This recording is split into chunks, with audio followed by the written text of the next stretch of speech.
सर्दियों की सुबह थी। हल्की धुंध, हवा में ठंडक। वो घर से निकलने ही वाला था कि माँ ने पीछे से आवाज दी, शाम को उस चाय की दुकान पर मत जाया कर। क्यों माँ? माँ ने चूल्हे से नजर हटाए बिना कहा, वहाँ जो बुजुर्ग बैठता है ना, वो ठीक नहीं है। अरे माँ बस कहानी सुनाता है। कहानी नहीं, यादें। वो बात उसे अजीब लगी, पर ध्यान नहीं दिया और निकल गया।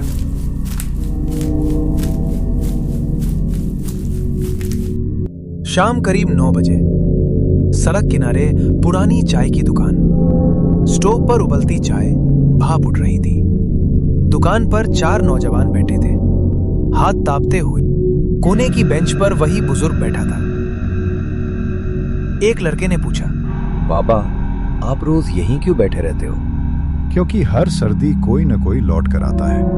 कोई डरावनी कहानी सुना दो। ये कहानी मेरी है। 30 साल पहले इसी दुकान पर हम 5 दोस्त बैठते थे। एक रात दुकान के बाहर से किसी ने हमारे दोस्त रमेश का नाम लिया। रमेश। वो बाहर गया बस देखने, और फिर कभी वापस नहीं आया। अगली सर्दी वही आवाज फिर आई। इस बार मेरा नाम लिया गया। फिर आप बाहर गए? नहीं, जो चला जाता है वो लौटता नहीं। उस लड़के को अचानक सुबह माँ की बात याद आई। वो ठीक नहीं है। उसने बुजुर्ग की तरफ देखा। एक लड़का बोला, बाबा, आज यहां हम 4 हैं। पहले 5 थे, अब 4। गिनती मुझसे मत जोड़ो। तभी बाहर से धीमी आवाज आई, चलो चलो चलो चलो। सुबह चाय की दुकान खुली।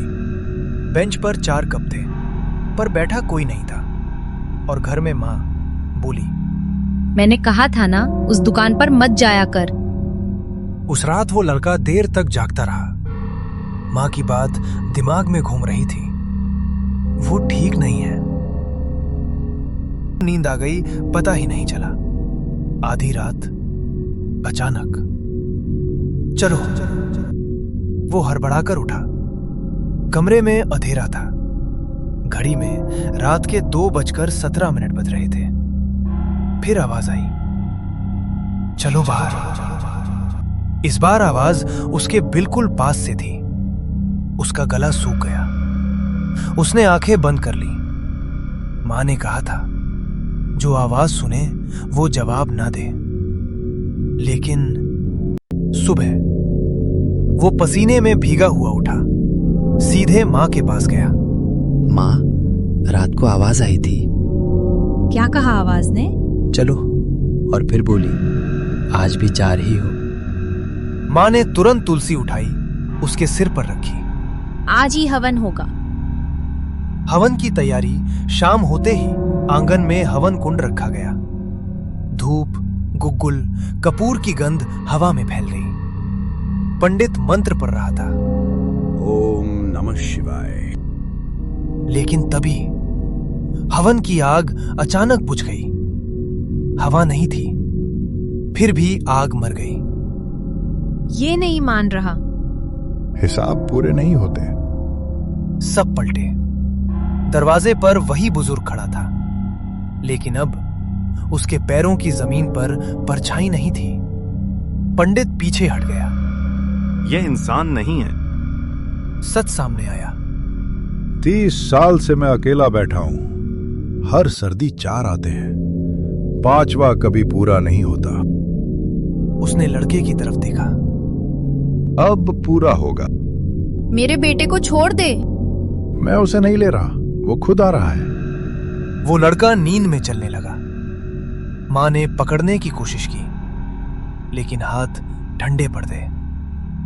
सुबह चाय की दुकान खुली। बेंच पर 5 कप रखे थे। उस सुबह मां रोई नहीं।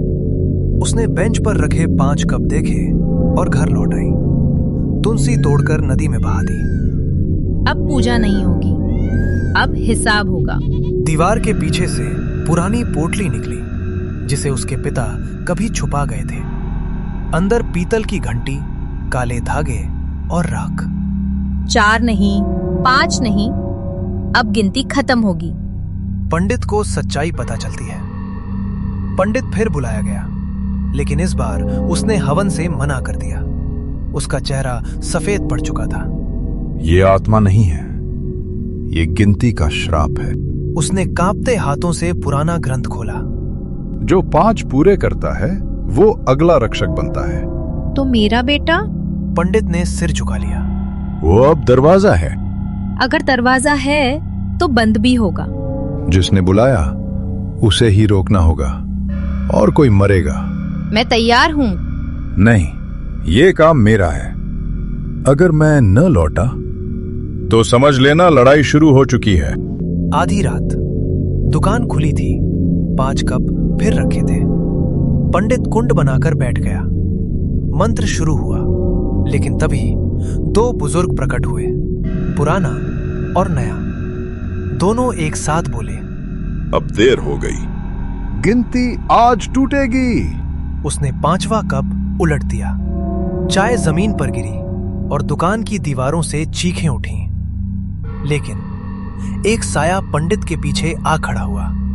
दरवाजा खोलने वाला खुद बंद नहीं कर सकता। मंत्र टूट गया। पंडित के होठ नीले पड़ गए। उसने आखिरी बार मां की तरफ देखा। अब तुम्हारी बारी है। और 5वां कप अपने आप भर गया। पंडित गिर पड़ा। मर चुका था, लेकिन उसकी छाती पर राख से लिखा था, अब गिनती उल्टी चलेगी। सुबह दुकान पर 6 कप रखे थे, लेकिन छठी कुर्सी खाली थी। मां वहां खड़ी थी। उसने घंटी बजाई। आवाज गूंजी, अब जो बुलाएगा वो जाएगा। पहली बार बुजुर्ग के चेहरे पर डर था। कहते हैं सर्दियों में अब भी चाय की दुकान खुलती है, पर आवाज अब नाम नहीं लेती, सवाल पूछती है, किसके लिए आए हो?